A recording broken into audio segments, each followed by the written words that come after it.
この番組はご覧のスポンサーの提供でお送りします。Alrighty, welcome everyone. Happy Wednesday. I'm Teeaboo and I am here for Ousama Ranking. We're on episode 14. Last week we watched episode 13 and it was okay. It wasn't amazing. It was just okay. And the comments that have come in, I'm not going to do much of a comment spotlight today, for the reason being that most of the comments that came in from familiar names, Anatham Suresh, Jav Gamer, some other people, were all commenting on various things that they found and trying to weasel out what they found was weird about the last episode. And there were a couple of comments from people being like, well, I felt that this episode was weird, so it's good to hear somebody else feel like this episode was kind of weird and didn't super fit or flow the way that the other ones did. And it's good to just get that validation and realize that I'm not crazy. And on my end, it's good to hear that back from people as well, that people felt that that episode was a little bit off and a little bit chaotic and a little bit muddled and maybe a little bit just not quite up to par. And that's okay. Now, I don't know how much of that is the writing. Some of it is, for sure. It's an ambitious process that they're going through and an ambitious portion of the story to tell.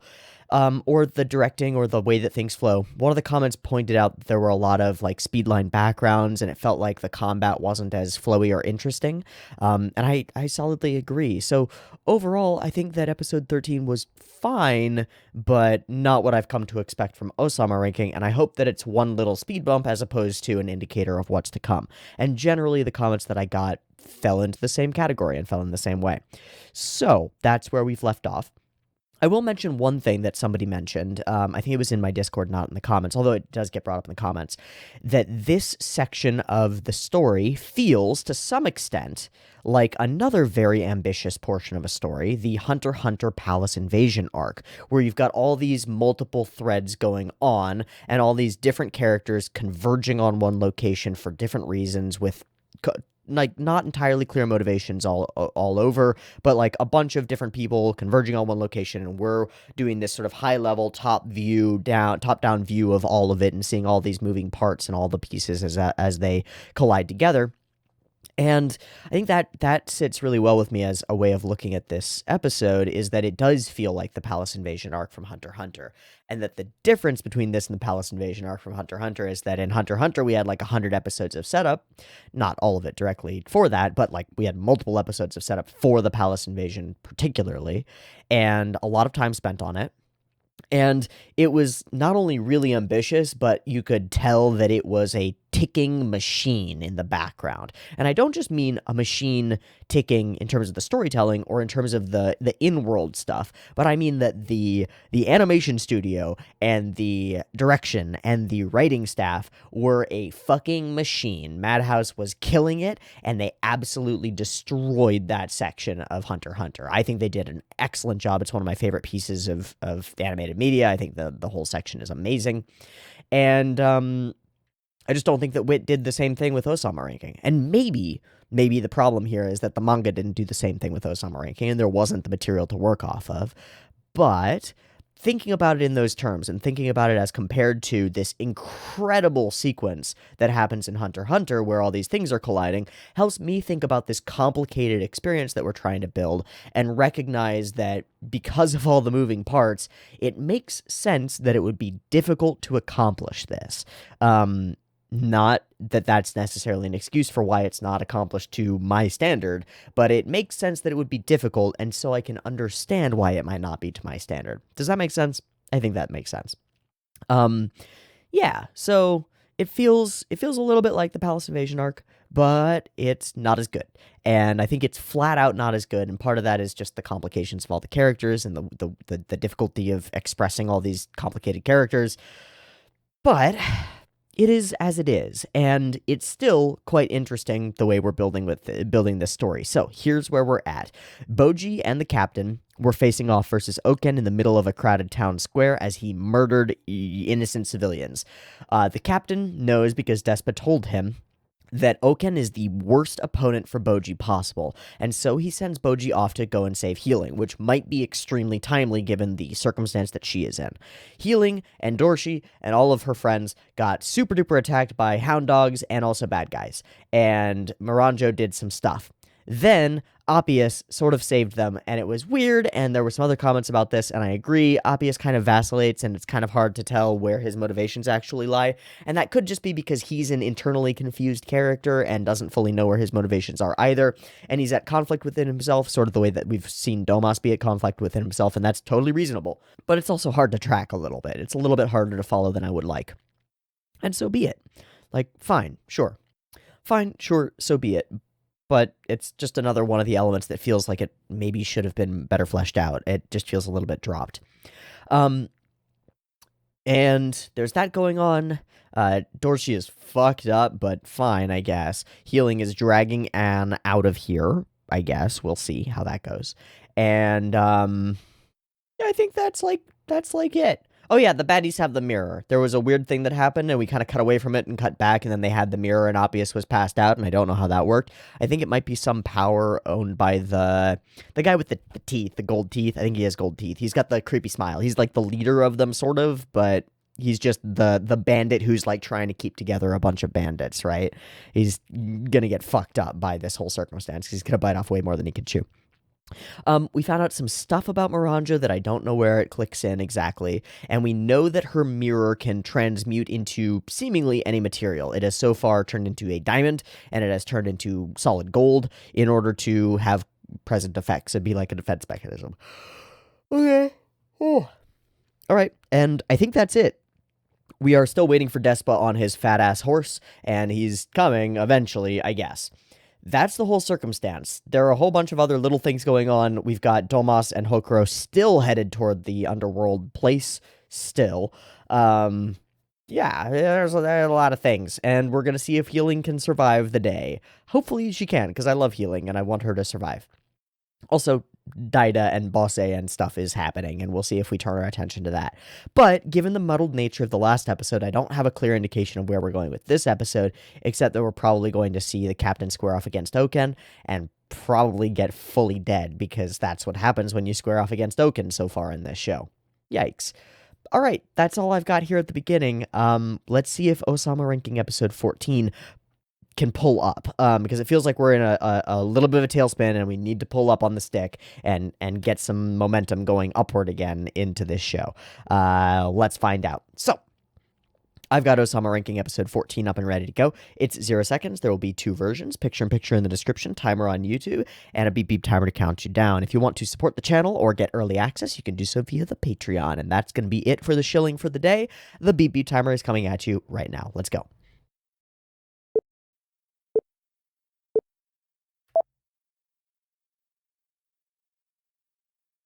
Oh, buddy. And the foot rip. Oh, buddy. He'll be fine. He'll be fine, Healing.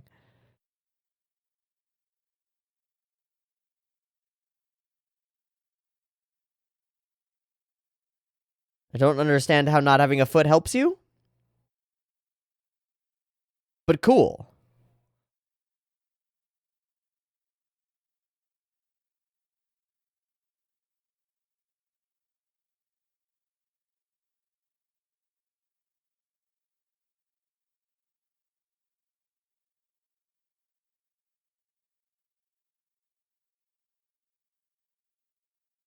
Healing, run! Healing! He's dying for you, run! Oh.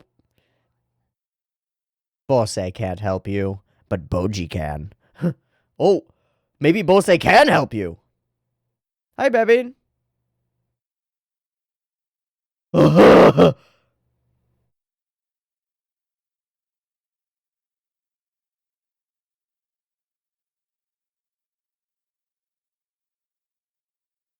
What? For Miranjo. What?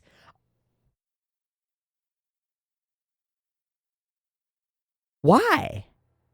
I don't... Then... But... And Bebin was scared? Because he doesn't... What?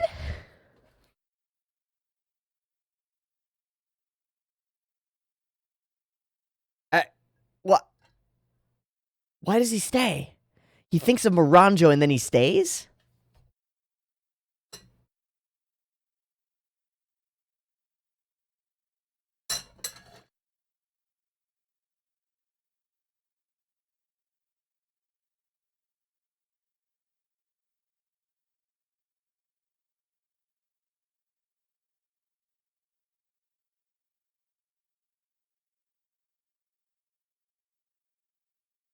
I'm on scene of Desta being a badass. I mean, I hope we get more of that.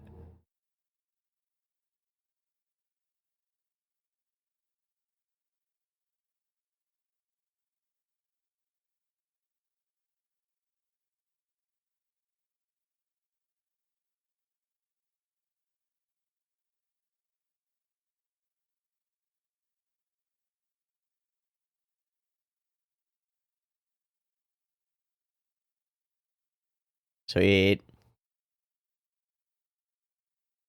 Return of the Prince. Well, okay, spoilers. Ah, shit. I thought it was gonna go full mouth overhead. Oh. Healing.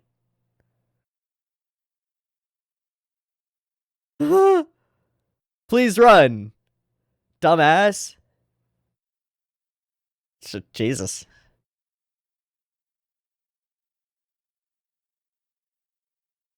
She's gonna fucking healing. She's gonna fucking heal him. Shit. Torshi. What? Snake?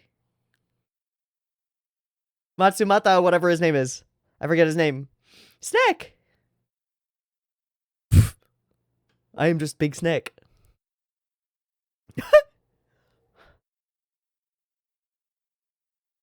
Damn right.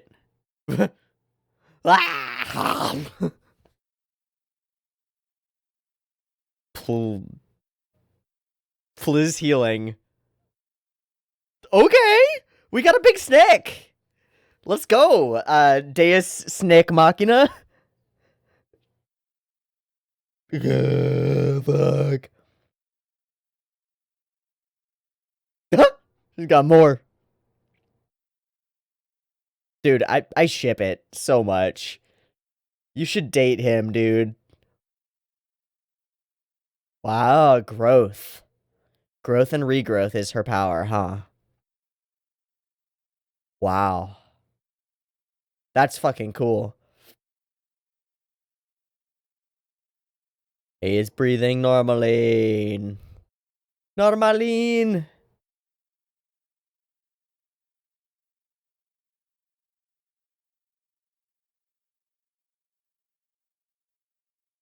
Yeah.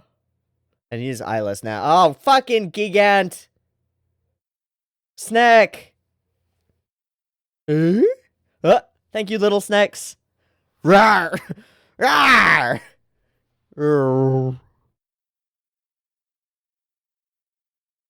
Uh-oh. Oh, yeah, you're not a fighter, are you, Matsubata? I forget your name. Oh, puny god.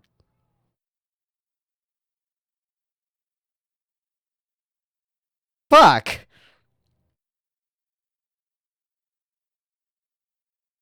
Boji? He just poked him. That was Boji. That was Boji. Boink! Hi. Oh. Oh, my friend! My snake boy! My snake! Ow! What the fuck? Why do I have only one eye? Boom! Oh my god, that was great. Oh, that was great. Yeah, heal! Heal!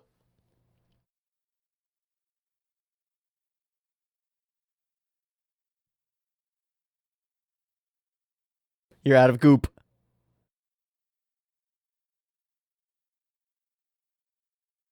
Ah. Snake. No, what? You're fine. No! No! Fuck you, Oh! Healing!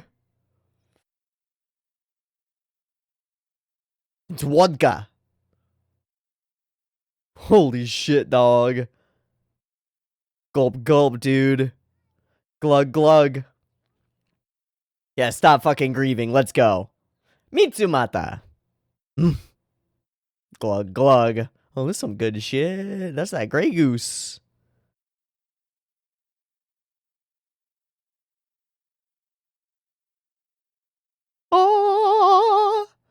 So badass. Dude, that is a lot of power. Don't fucking tell me that he's not gonna be saved. That's dumb and stupid, and I hate it. No! Goji?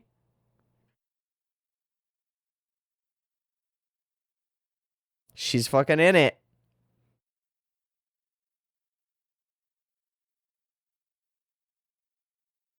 Poke the boy.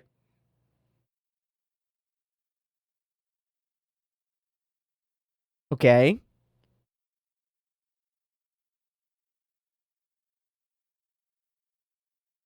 No. Probably not. But a big rock. Oh, okay.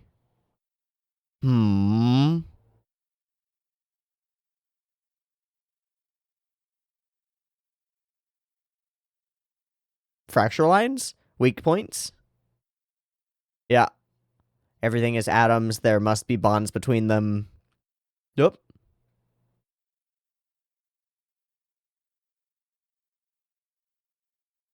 Yeah, pretty much. But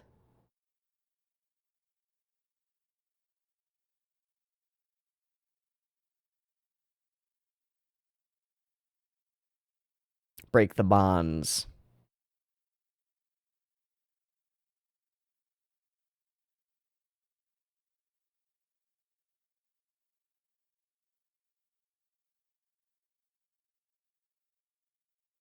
What I see? He's showing him the world of molecules. Like, actually just mind melding him the atomic structure of the universe. He's gonna break the hammer. Dink. Poke.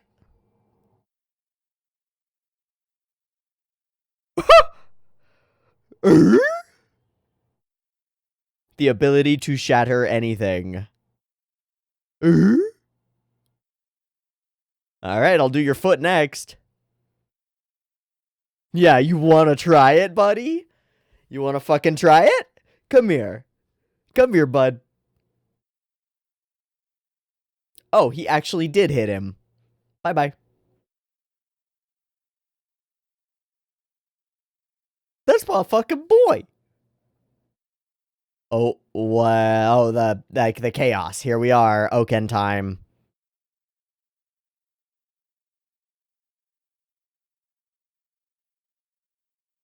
That's a cool look. Wait. This is a different time. This is a different time and place. What is going on?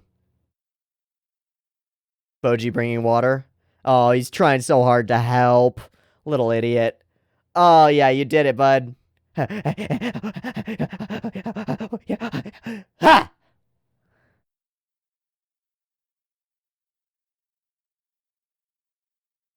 Fucking hell. Alright, Daida. Okay. But both are important. Get the fuck out of here. Useless. He's helping, asshole. Oh, Bosse with the big fucking bucket. Thank you. That was my bathwater. Alright, bye. Thank you, King. That's king shit right there. Oh my god, he's dying. And holding it together.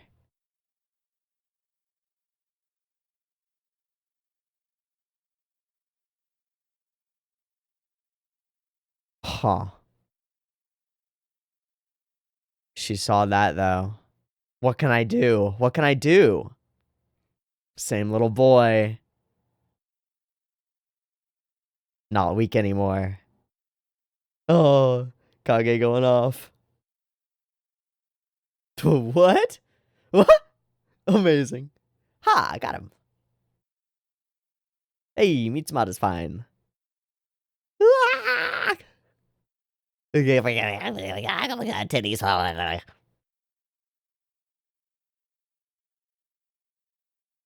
Sorry. Titties. Oh, mom stuff. Oh.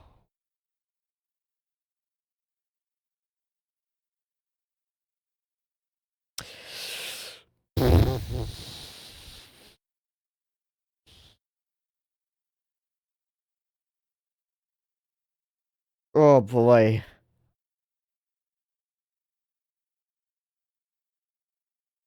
Yeah, what the fuck are you? Hi, I'm his best friend, dude. I'm his BFF. Fuck you. Mm-hmm. Damn right you will. You are officially a knight of Boji. You are officially a knight of Boji. I've been doing that, dude. How dare you? I am the queen. Hi. Never know.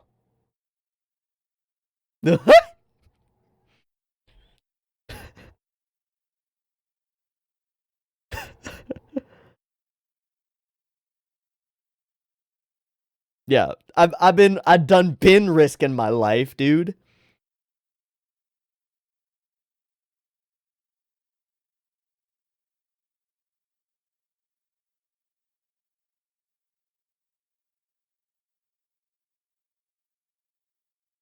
Oops.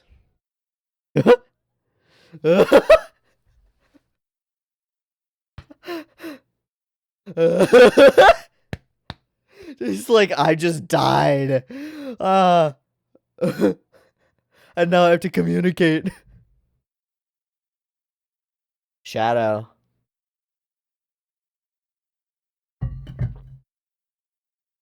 And that's what matters to us now. Fuck yeah. Nah, you were in the right. You're fine.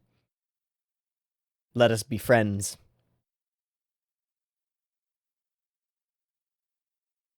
There we go. There we go.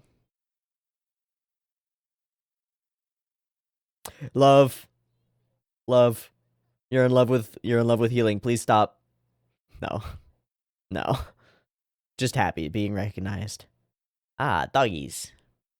Is he gonna ask to heal the doggies? Is he gonna ask to heal the doggies?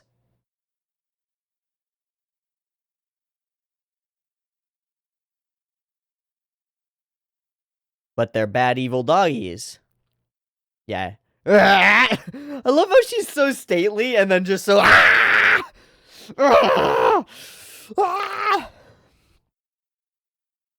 Happy doggies. No red eyes? No red eyes. Normal doggies. We don't want to hurt you.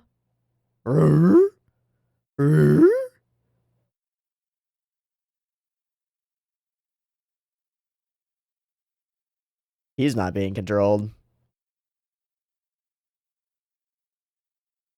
Fuck.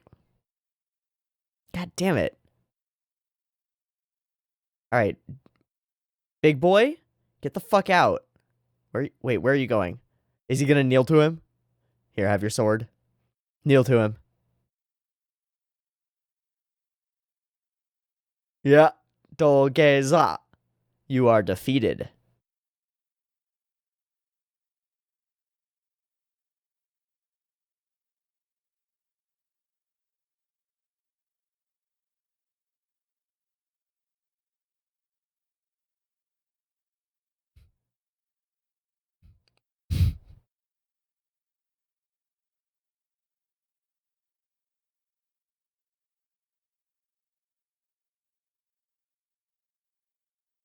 Aww.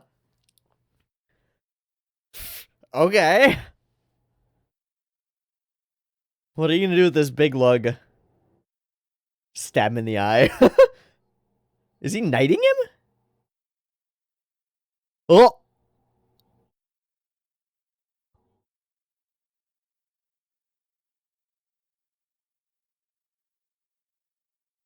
What? What? You just turned him into a friend? We're actually doing that now? Not master, you're friends. That's improper. These are your knights. You are a prince. Hmm. Mm.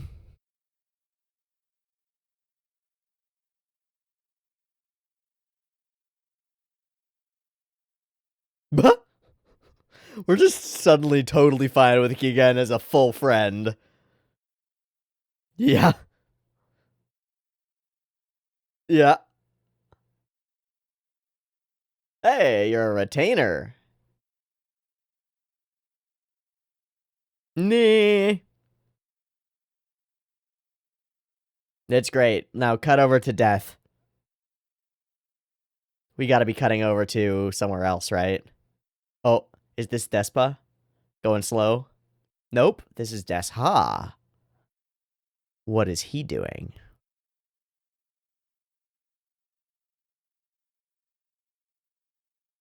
What is most likely just up ahead?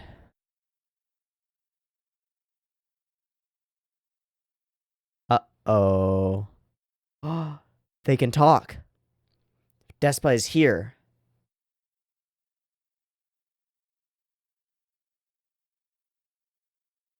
Oh my god. Okay. He's gonna reforge, dude. They're all down. Fully his armor does too. What the fuck? Run. What? Oh. Maybe Desha did that. We saw him flashing lightning in the OP. Yeah. Hi. Hello. Said his fucking horse. Dude, it's more than a close call. That guy is not down. Huh.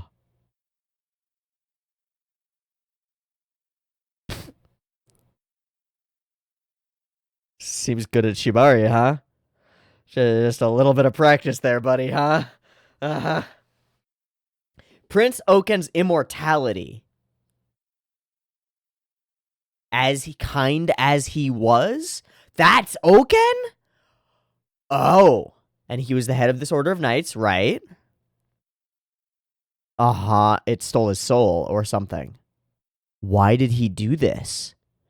He chose this.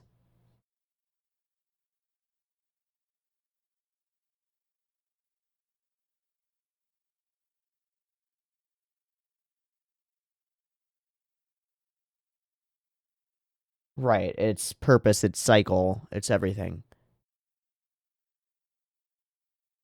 Without those. That's a very good perspective. I like that a lot. I like that as an explanation.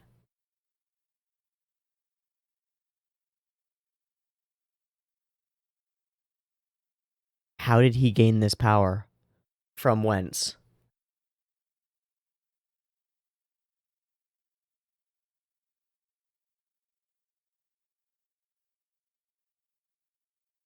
Hmm. There's the gate.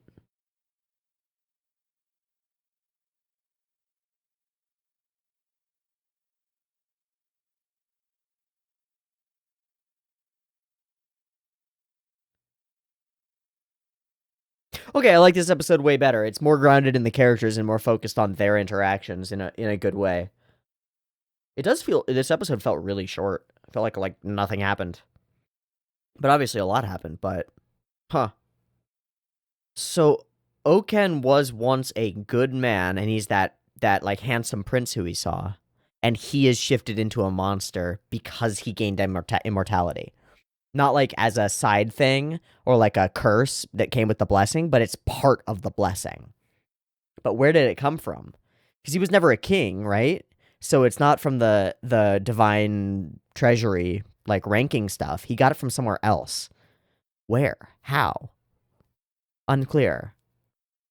And also, he's the prince of where? And whose son is he? Like, which of the kings? Is he Desha's? I don't think so, but he could be. He's being held in the underworld.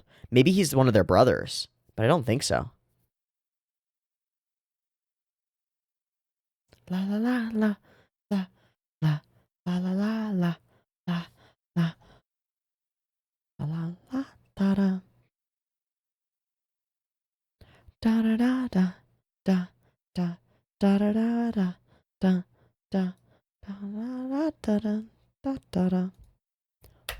Pow. Okay, I like this episode way better than 13.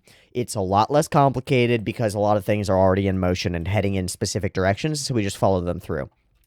This battle sequence with Dorshi is great. Honestly, healing being so stressed about Dorshi being fucked up, I want to ship them. I want them to live in a tiny cottage somewhere where Boji can come and visit, and I want them to have a nice garden and lots of good sex. I wish the best for the two of them, and they should date.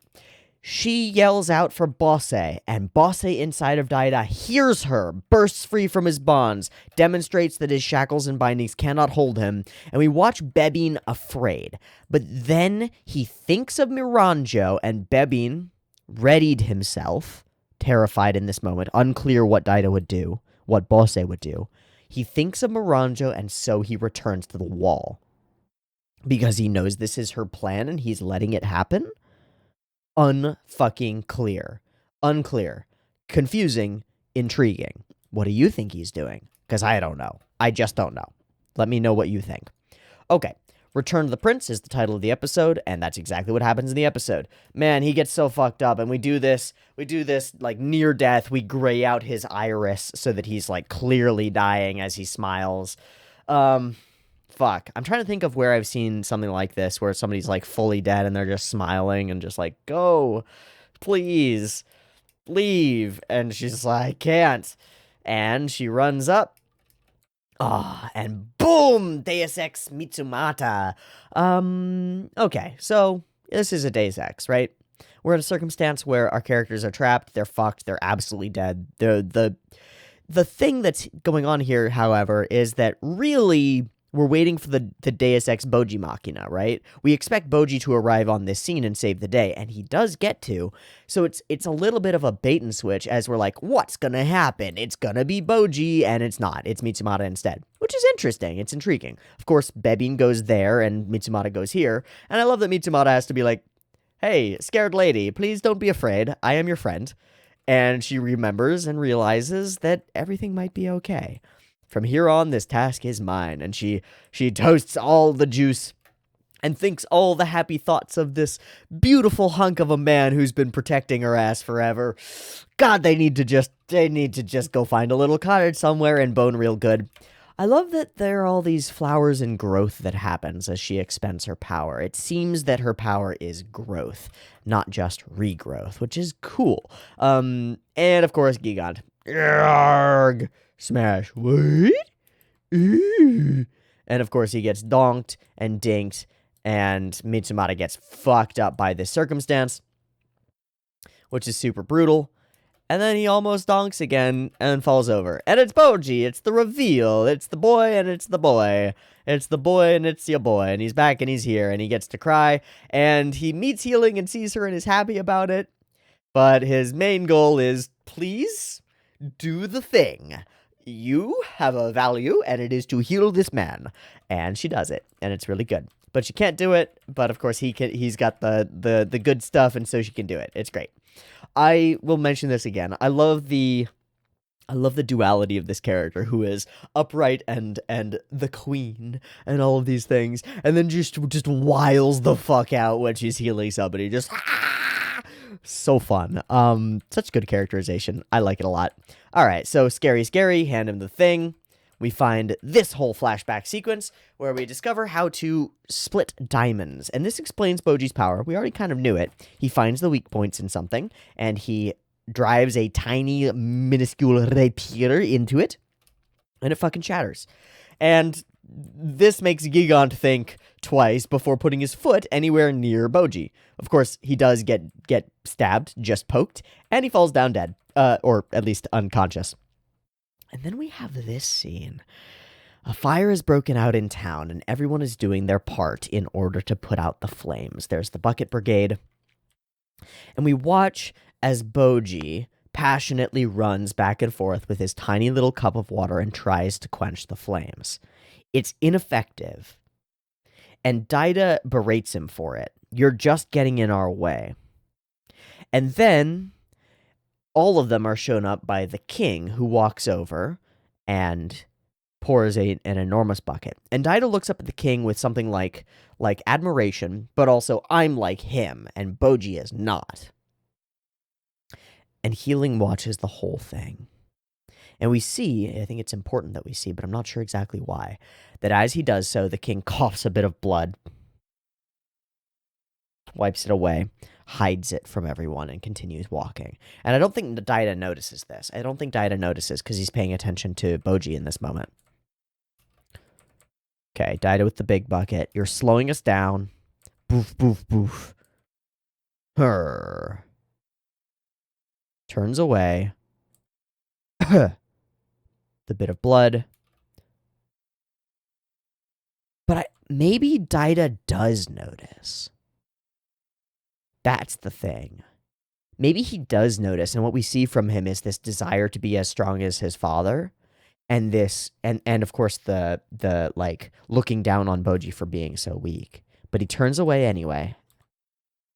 And Boji looks at his little cup, and Healing sees this all transpire. And sees that little boy become this little boy. Holding himself tall, rapier in hand, and she breaks into tears as she sees how much he's grown. All right, we whip the ropes out. The happy eyes are so happy. The titties, a boom, a bam, a wonderful. It's all because you had someone to hug you. Ooh, it's important. This is an out of anime comment. If you ever have kids, physical affection, it's really important. Hug your kids a lot. Like more than a lot. They'll hate you once they start turning like 12 to 14. They'll hate you for it. Do it anyway. It's really important. It's really important. It changes their entire lives. Changes the entire life of a human being to be hugged when they're a child. Or to be held when they're a child. Changes everything. Do it a lot. Do it more. Do it all the time. Super important. Count like hug child, count to 12. Do this with people too. Adult people. If you ever are in the circumstance to hug somebody, hold it for 10 to 12 seconds. You need the release of oxytocin from the closeness to other people, and you only get it after a solid number of seconds of hugging. So count for a long time. It's really important. It's really, really, really important. Who are you? Please deal with this sinister person. Well, you're Boji's friend. Okay, great. And you're a dumbass. I've already been risking my life for him. It's a very cute moment, and I love the way that she gets all flustered and like, oh, I didn't mean to do that, and we come to a conclusion.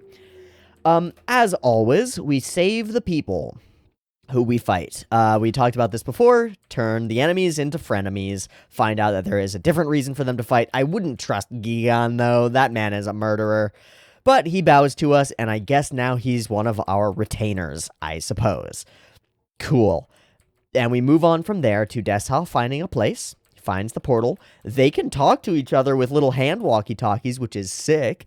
And we call down fucking thundering and lightning onto Oken, and it's super cool. At first, I thought that he did it to himself. I thought that this was him powering up, and I was very scared. This whole scene is very neat. It's very cool looking. Down he falls. And we stomp his sword and tie him up. How could this have happened? Well, Oken chose immortality, and in doing so, he lost compassion. He lost his soul. Because he is disconnected from the things that make humans weak, he is unable to have compassion. He has no soul. He is just a murderous beast. Or worse, a pained murderous beast. This is cool. It's not super well fleshed out yet. And I want to find out a lot more about this element of the story because it's a perfect contrast with Boji, right? Boji is empathy at core. He is experienced. He grew up in pain. He exists in pain. His empathy is his strength. Oken had it once, and now he doesn't. He gave it up in order to get immortality.